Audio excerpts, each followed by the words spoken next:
My favorite part about working at Get Real is the clients. I just have a passion for people that are coming to us in such desperation and lost and really not being loved by the outside world at all, except for family members that have given up on them.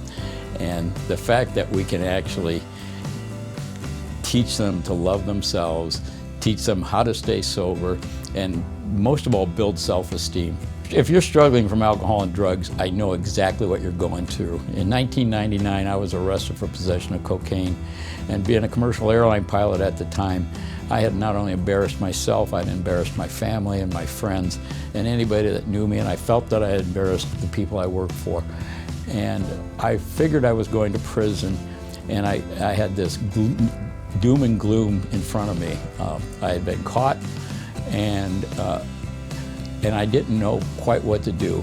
And I just decided to face addiction head on, because addiction is so powerful that as many times as I tried to quit on my own, as many times I promised to God and I promised to my loved ones that I was going to quit and I was going to be okay, I would just go right back doing the same thing. So I know what it's like to want to stop, know I should stop, but not be able to. Get Real Recovery is a lot different than most programs in that we focus on small group principles. Most of our groups are approximately 6 people. I just had a gentleman yesterday I talked to who said the last program he was in a group of 40 people. And I just don't understand how people could get that much done. You know, working in recovery for a long time at other programs, I always noticed that was the biggest problem, is people were not getting the personal attention that they need, and they could never get as much personal attention in a group of 40 that they can in a group of 6. Plus, we also give them a lot of individual therapy. Back in November, I had a gentleman come in who had started using heroin at 15. He was now 40 years old, and truthfully, he was the most broken man I've ever met in my life. He sat on the couch in my office, and he was literally in tears about all the damage he had done to his family, to his children. He had children from different wives and different relationships, and he had all mountain of legal problems, and he really had just become ready to give up.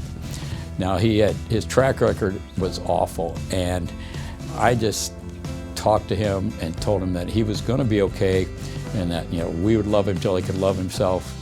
And he started out in the program, and he really got cocky after about the first week, thinking that he had really mastered addiction. And I kept bringing him in and reminding him, no, this is kind of a lifelong venture, and that it's going to take major changes in his life when he leaves treatment, and that he's not going to just be fixed like he wanted to think he was. And recently, he called me the other day, told me he had 9 months sober, and he's doing well. He's still struggling through all these legal problems, but he's getting it done. He's established relationships with his children that he had never had before, and his parents are actually just thrilled that he's turned the corner and really has a new life. Addiction is very powerful. It's relentless. It will keep coming back to haunt you. But if you have a really good program, if you have a sound foundation in recovery, if you realize that you're not your thoughts, you're not what your brain tells you to do, and if you have a spiritual connection with something, a higher power of some sort, you can get recovery, and your life will change so much you can't even believe it. I am so blessed to have the life I have today, and I'm really blessed to be able to, for once in my life, really be able to help other people, and that the work I do is not just for me, it's for other people, and that's very rewarding.